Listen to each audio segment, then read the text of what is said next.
Welcome back, guys. Another video for the channel, and this time it is Team of the Week for Matchday 2 of the Euros. So I've been going a bit back and forward on this, who to put in, who to not put in. A few people have missed out that I thought could have probably made it. I'm going to put the team up right now. There it is, right? So straight away, if you're a certain nationality, you'll be like, where's this guy, where's this guy, where's this guy? And I've thought about it. I've sat here for a few hours and thought about it. And this is what I've gone with. I've gone with the Hungarian defensive guys, Galaxy and Fiola, the guy who scored the goal. Now, I've had to put him centre back. He does play wing back, but I had to put him centre back because I had two full backs. They were just absolutely heroic performances. Like, I could have put the whole Hungarian team in. The way they've played this tournament, for me, have been brilliant. They've been my second team sort of thing to England. They've been just fantastic. I had to put the Swedish guy in at the back, Danielson. He's not very well known, but 2 clean sheets, and he's been everywhere. He's been throwing his body in just in front of everything. And I think some players like that deserve the credit rather than just the top players. So that's what I've gone with there at centre back and the goalkeepers. Left back, Gosens for Germany. I don't think you can really argue with that. Guy's absolutely brilliant. I've seen him a few times last year with Atalanta in Italy, but not too many. And then yesterday especially, he was absolutely brilliant. Likewise on the other side, Dumfries, he won the penalty against Austria, and he scored the first match day. He's had a brilliant tournament. He just looks like a bombarding, marauding right wing back who doesn't care. He's just up there, right? I think he scored as well. Did he score the last match day and this match day? Because he scored the tap-in, didn't he? When Marlon set him up. But yeah, anyway, into midfield, I don't think anyone can argue with the defenders. And maybe I was going to put Grant Hanley in for his performance against England. I thought it was absolutely brilliant. I couldn't get him in. I could have also put Kieran Tierney in there. I could have put a few Scottish players in. I have got one in. I had to get one in. It was a brilliant performance. Locatelli in defensive midfield. I don't worry about the positions of the guys. It's just what I like. Locatelli's not strictly a defensive midfielder, but I just put him in there. He was brilliant. Scored 2 goals. Looked brilliant the first match week as well. Even though this has nothing to do with the first match week, just in general, he's had a brilliant tournament so far. He's playing again today. Yeah, I thought he was brilliant, especially the left-footed strike in the win. I was thinking maybe Billy Gilmore or McGinn, and I didn't know which one to put in. I went with McGinn because I think McGinn did more. I think people are hyping up Gilmore more than McGinn because he's younger, right? But I thought John McGinn was better. He did more of the dirty work. I thought Billy Gilmore is a very good player. He was very composed on the ball, etc.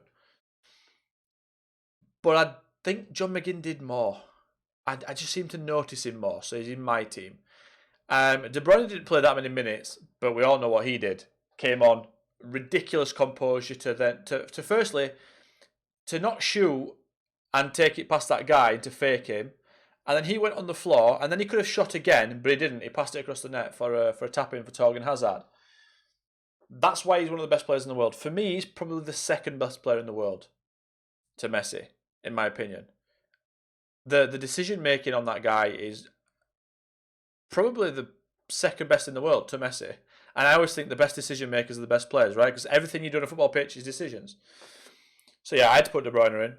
Yarmolenko, I think I definitely got a goal, but I think he also got an assist. I think he scored, for me, probably the second goal of the tournament to Patrick Schick's lob in the first match day against the Netherlands. Yarmolenko, was a great finish.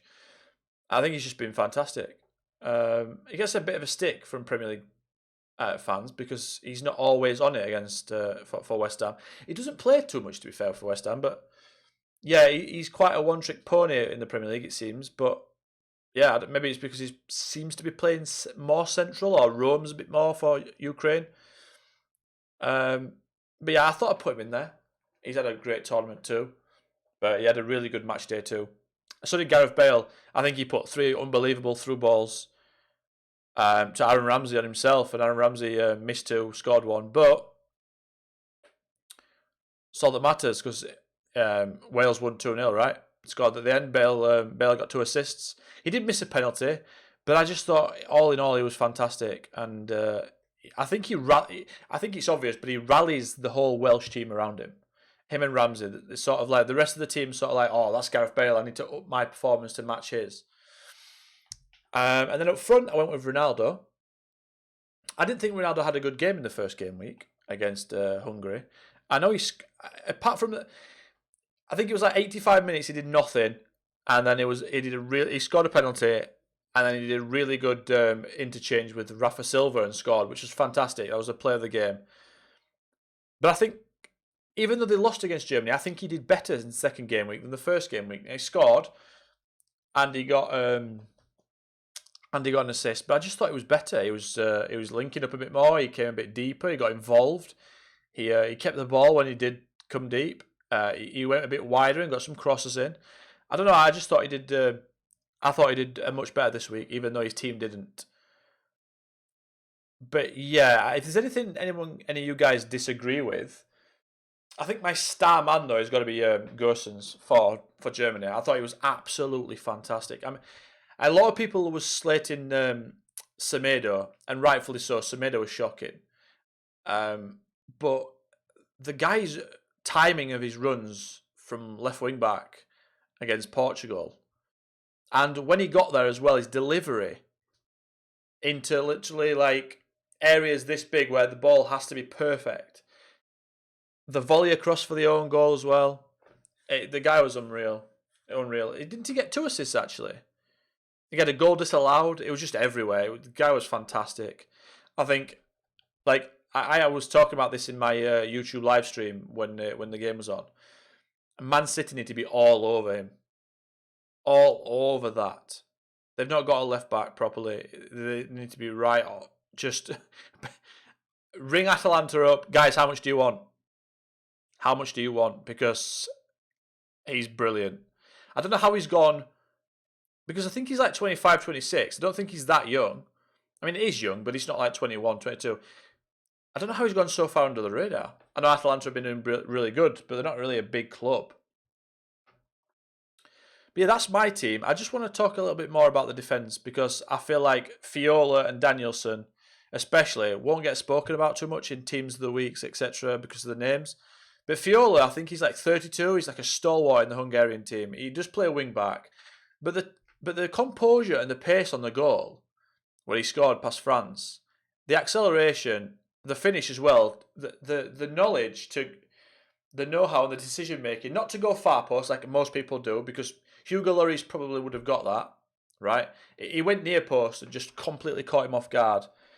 So yeah, like I said, I've put him in there because of that, and the guy for Sweden, who when I watch Sweden, he doesn't really get spoken about because Lindelof's there, and Lindelof plays for Man United, obviously. But Danielson's been just launching himself in front of things, and he's like a typical Scandinavian Viking hero performance.